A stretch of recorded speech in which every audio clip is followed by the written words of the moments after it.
Gambit, can you introduce yourself now? Sure. My name's Gambit, avid crew.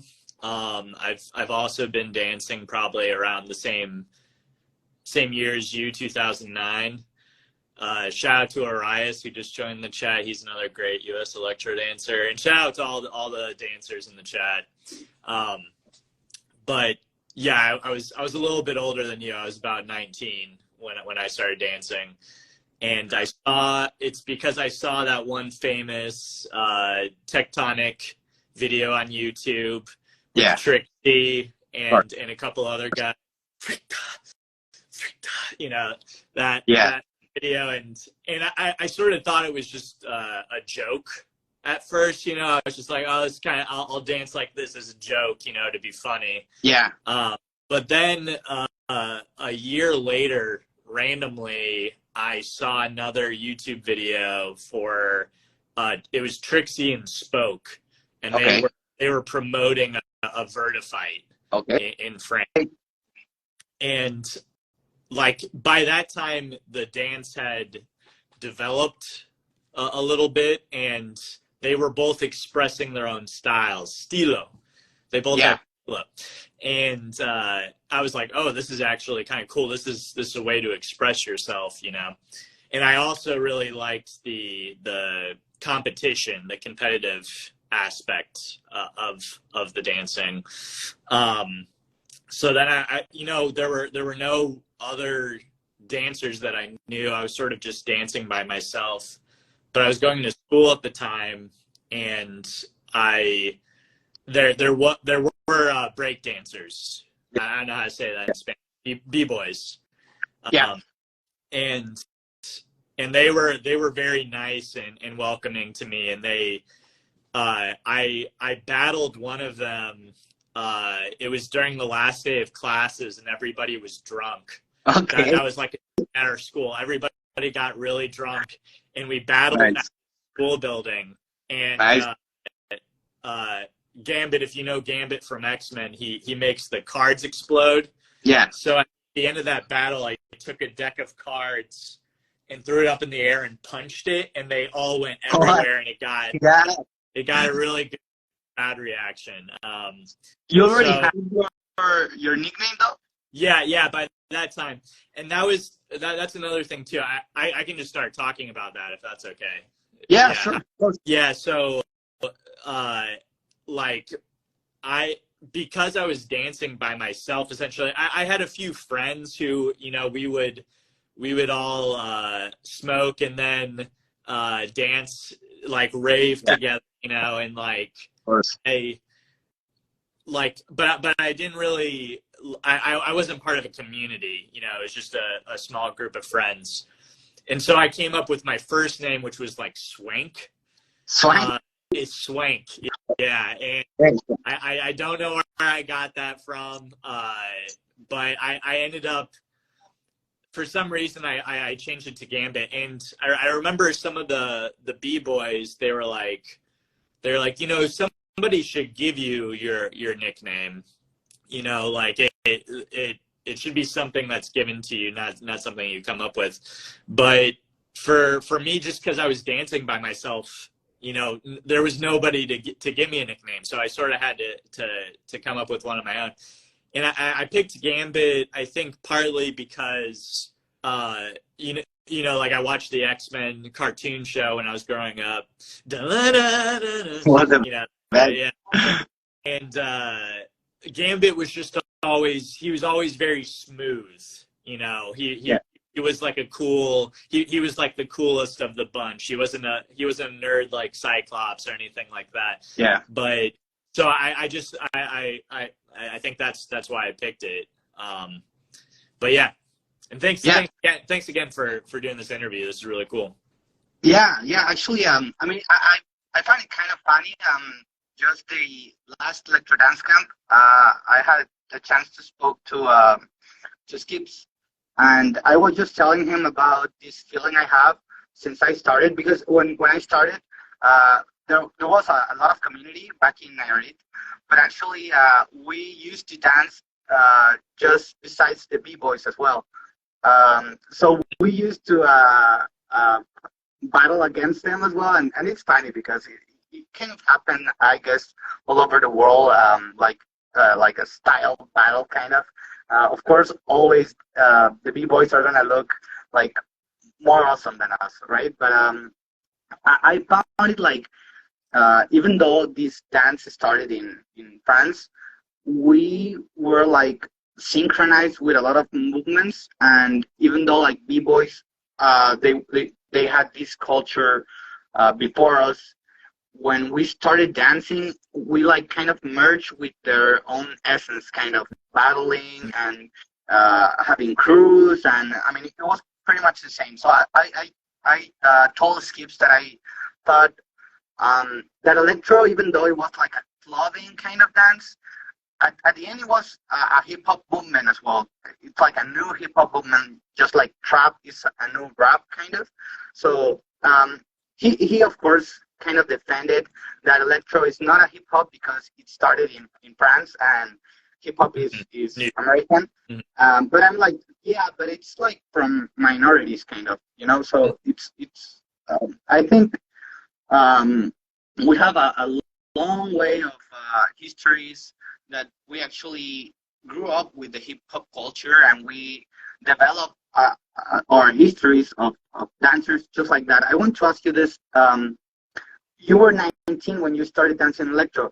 Did you dance any other thing before, or did you do any other artistic stuff before? So, I hadn't real like I had been in some like theater when I was a kid, and we did a little bit of dance then, but I think it's actually mostly what my dance is rooted in is I did a lot of martial arts. Okay. And I've actually talked another great U.S. electro dancer, Curly from San Diego.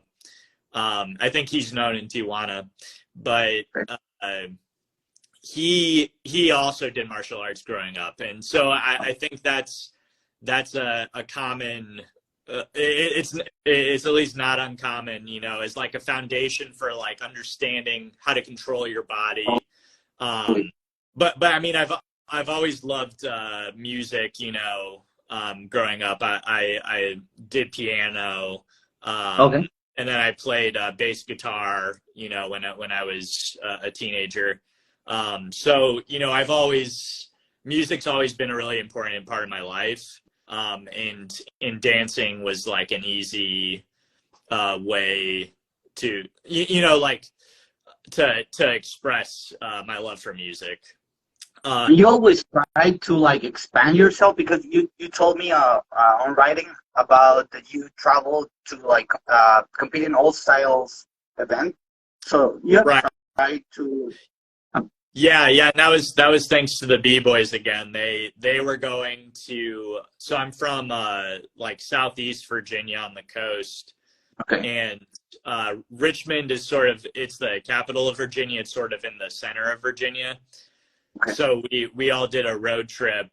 This was probably 2011 or something like that. And I just remember, you know, I don't think I was that good back then, but I still got I got a great reaction, just because the style was so new to people. And I actually ended up getting pretty far in the tournament. But part of that too is like I have a very aggressive battle style. Yeah, I feel like a lot of the time, even if you're not that good, that can get you far. Just if you're, you know, because like I think sometimes dancers forget that when they're battling, they treat the battle like it's a performance. And that is part of it, but at the end of the day, it's a battle. Yeah. You know? And I'm totally on the side of people who, you know, like they'll do this, you know, to be like, look at me when people are dancing to the judges. You know, it's like, look at you're battling me. Look at me. You know. Yeah. And that's something that I've learned from Mexican dancers too that I've really appreciated is Tijuana. How did you come across to that? I mean. in the U.S. when you started, like dance generation wasn't like kind of there. There were some people in San Francisco, I think, right? Yeah. Gian in San Diego, technology. But you were in Virginia when you started, you said, right? Right. Yeah, so I went and competed at the first major league Electro, and technology was the organizer for that. Okay. And that was the first real Electro tournament in U.S. It was in Los Angeles, and Okay. that was a great tournament. Got Bones, a good dancer. I haven't talked to him in years. I hope he's doing well, but yeah, that's actually how I got invited to be a part of Avid Crew, which was the Electro crew in Los Angeles. So there's Avid in Los Angeles, and then Lunatic's crew, which is still going strong in San Diego. And then so after that, I was invited back to at the first Los Angeles. Okay. 2013. All right. So, and that was really when I feel like, I got connected to the global community. Like, edited by Anthony, the Italian guy, he commented on my demo and he was like, "Hey, this is a great song, great, Damn.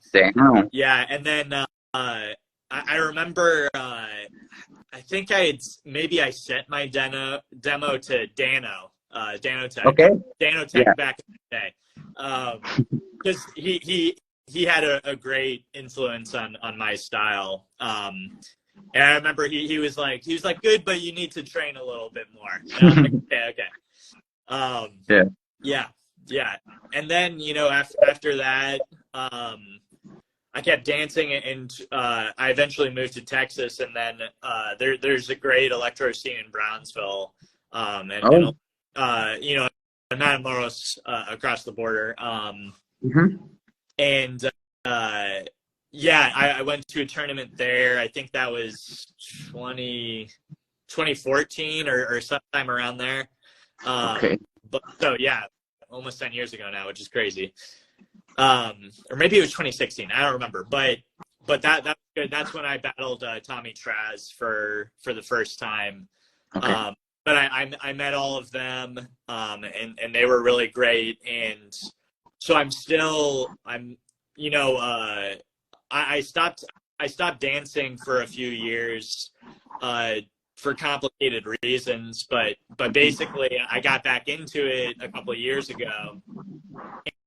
And then, they had, it was just sort of around the same time things were starting up again in Brownsville. And so we did another tournament last summer. Sync and Beat. So yeah, if you haven't followed Sync and Beat, follow.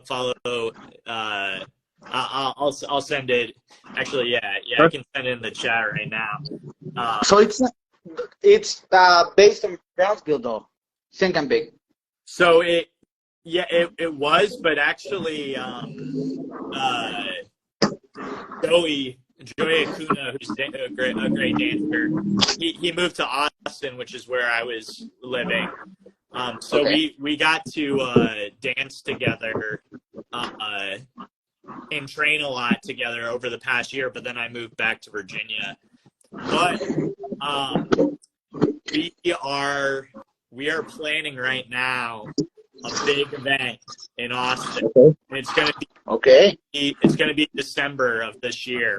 We haven't nailed down the exact date yet, but sometime in the middle of December. And I can't say who yet, but we have one of the best Electro dancers. We might have one of the best Electro dancers as a judge for this tournament. And so, and it's not just for U.S. Electro dancers, although we want all of the U.S. Electro dancers to come there, but it's open to anybody who wants to come. So just follow Sync and Beat for more updates on that tournament. Of course. Hopefully we can be there. Yeah, that'd be great. So that's in Austin, Texas. So Um, is it really like a lot of electro dancers there training and stuff? So in Texas, Texas is there are a lot of dancers in Texas, but they're all sort of spread out. So Santo, his name's George. He's in Houston. He's an Avid crew. Okay. He's sort of we're the two main crew right now in Avid. Yeah, it looks like. But there's other great dancers in Houston like Ed Hare, and then Arias is in Dallas, and Arias is a really great network person. So he's really been connecting shuffling. Do you know shuffling? Okay. Yeah, of course. Yeah. Shuffling is really big in Texas. So really? A lot of us have been going to shuffling events and sort of connecting with dancers there. And it's amazing how it's a lot different than it was back when I was starting dancing, because a lot of people know what electro is now. They haven't seen a lot of it, and they might not know, what electro looks like today.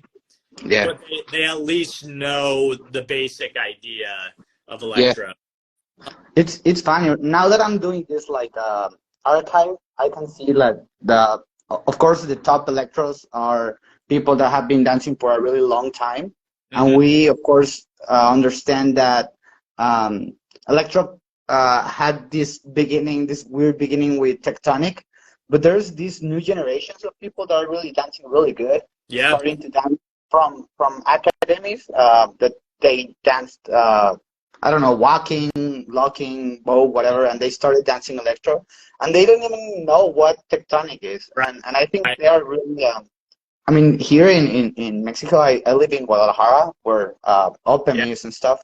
So there's a lot of places that they are teaching electro. Like Blade was teaching one place, Roma, Cosmo is teaching. So I think right now, like this is the second boom of electro here in Mexico. Yeah. And now that you talk about that way in US, it looks like it's happening as well, right?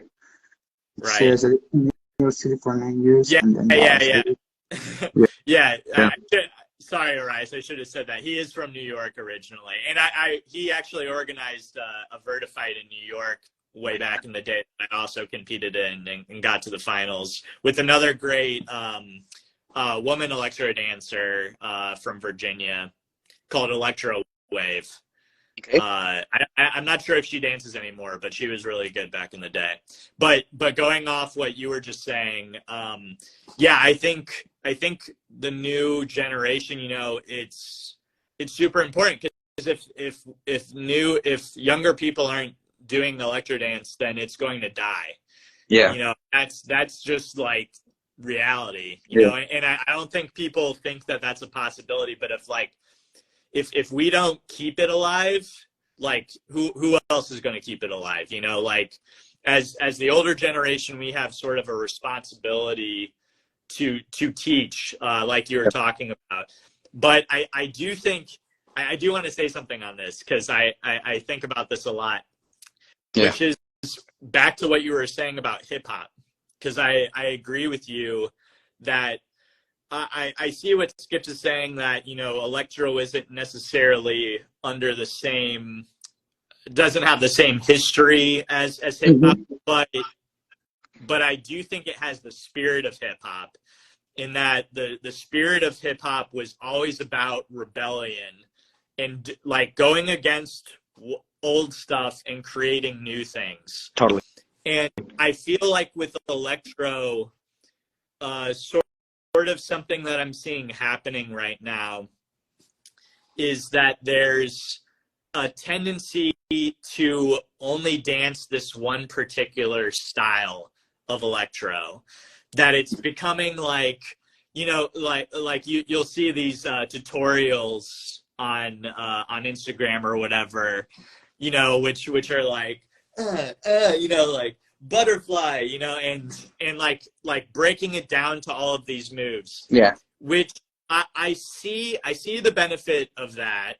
I see that, it's spreading electro, it's teaching people how to do electro, but I think it's a mistake to reduce electro to just a particular set of moves.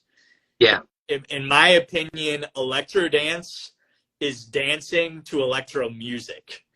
Like that's really what it's all about for me.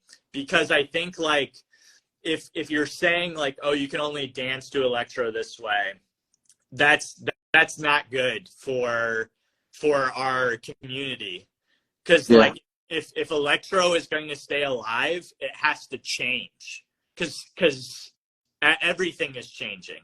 Yeah. And if electro just stays the same, then it's going to become something old that people don't want to do anymore. Yeah. So I understand why people, especially older people like me, want to keep electro as it was. Back during the tectonic days, back during the vertified days. Yeah. But I think like part of teaching is being okay with new people or younger people teaching us. Yeah. Because if we don't allow that, then people aren't going to want to join this community, and it'll suffer. But yeah, I appreciate having a little platform to to speak about this, because it's something I think about a lot. And I know people disagree with me, but that's just what I think. I mean, I really think this is what helps us, like, to have different perspectives on the same issue. I mean, I've thought about the same thing. I mean, it was the glorious days when we started, so we want to have them the same. But at the same time, we are older, and we can see like the issues, or how can we make things better, right? Like this project is all about it. It's like I love meeting people from everywhere that share the same passion to Electro, like I do, and like that they spend time thinking about like better ways to get this movement, or like what to do, and I think now that I'm getting more into this community and this culture, I see that there are projects that actually try to. It's not just like a tournament that you go and you win a prize or whatever.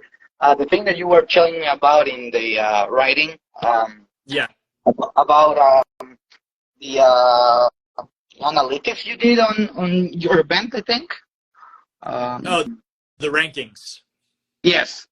Yeah, stuff like that you can actually think about Electro just like people think about soccer or American football, like actually making it pro, like having people comment when we are dancing about it, and after a dance, a battle dance, you can, like the media, like me, I can come to the dancers and ask them about how they felt about it, like what about the music, what did they like, what they didn't like. And I think that is like the best way to get better, as a community, as a culture. Yeah. Because this is actually too young. I mean, in 2007, kind of started in America, in the whole world. So it hasn't really expanded, and we haven't seen the limits of Electro, Right. Yeah, absolutely. No, I think there's so much potential with Electro still. I think like Electro's in the very early stages. But going off of what you're saying, to take what's up, Skyzon? Skyzon's a great Mexican dancer, and he's commented on my stuff too. Yeah, he's great. Gracias, hermano. But yeah, what you were saying about rankings, and you asked me when you were sending me messages, like what can media do? Mm-hmm. Like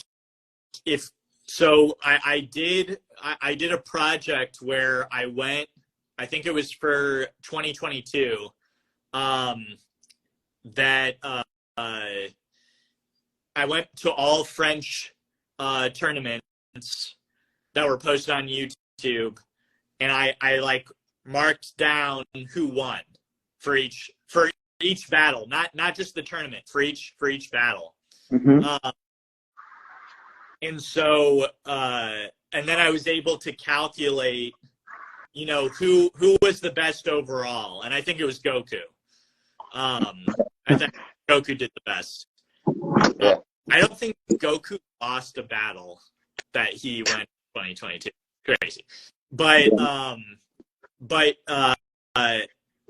the only reason I was able to do that is because the organizers of these events posted each battle.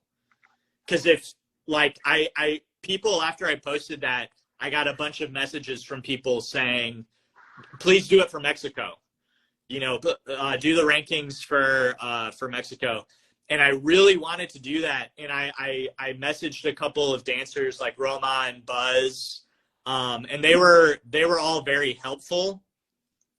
But there was just this problem of, for tournaments, not every battle would be uploaded, or, you know, and then it wouldn't say in the description who won necessarily. There was just a bunch of missing information. Yeah. So I can't do a fair analysis if I don't have all the information. Totally. So just a really simple thing that media, not just in Mexico, but media anywhere that there's electro dance, is just post the results of the event. Yeah. Because if that, like you're saying, if we're going to go pro, because you're right, like, people, when they watch sports or you know, any competitive thing, they want to know who's the best. That's part of the reason why they watch. And that's how you also create longer storylines. Yes. You know, like for example, if one dancer is going through a bad time, you know, and they have a couple of events where they don't seem that good, but then they have a huge comeback the next event and they win. It's cool just to see, you know, if you were at that event, you didn't know anybody, it's cool to see them win the event. But if you knew that they had been struggling the whole time and then they came, it makes it's so much better. Totally. So so media, just post the results. It's not that hard. It's not that hard. And bro, I'm sure you do a good job. I'm just saying for everybody else, you know, like just it, because I'll do more of those calculations, and you know, and we can see who really is the best in Mexico. I want to see who is the actual best, you know, but I can't do that if we don't have all it's really hard in Mexico because, like, there's a lot of events, right? You know, I mean, I just started in 2021, Urbano, and when I started it, there were a lot of events that they were no longer active. What's up? You know, so I was just waiting for those events. So you can kind of say that there are like 7 events, I think, in Mexico right now active, and you have to like coordinate with all of the organizers to give you all the battles, all the winners, just as you said. So I mean, it's kind of what we try to do, you know, like having more connection between US and Canada and all Mexico, not being like, because I mean, we were kids and we were fighting about like what event is the best, and they put the events on the same date. And actually, when I started Urbano, I tried to think about if somebody from the US or from Canada or from Europe come to Mexico and wants to be like traveling and getting to know all Mexico and battling, it would be great to have like a map that shows you when, where, and that way you can take your time. So pretty much is what I try to do. It's hard because I haven't connect with, I mean, you are like the first US electro dancer I connect with. So yeah. So we're gonna try to like keep this going. Tomorrow actually I'm gonna be talking to a Cypher Electro Montreal. Yeah, it's great. So it would be really good if we can do this again, maybe in a couple weeks, maybe after I post your interview. Maybe we can talk to some of your friends from Avid Crew or RIs maybe can come. Sure. Blade, Yeah, I don't know. if people, you know, want to send questions beforehand, you know, then we can answer those questions. That'd be great. But yeah, Artie, yeah, thanks again, man. Yeah. This is I totally agree with you that there needs to be better connection between U.S., Canada, and Mexico dancers, because we all are pretty close. And Yeah. you know, like I think that Mexico has really just enjoyed a lot of popularity with electro dance, which is really great. But I would like to see that to the same level in the U.S. and Canada too. So yeah, thanks again, and gracias. It was a pleasure. Okay. It was a pleasure, and see you soon. Okay. Yep. Thanks, Yeah. Thanks. Bye bye.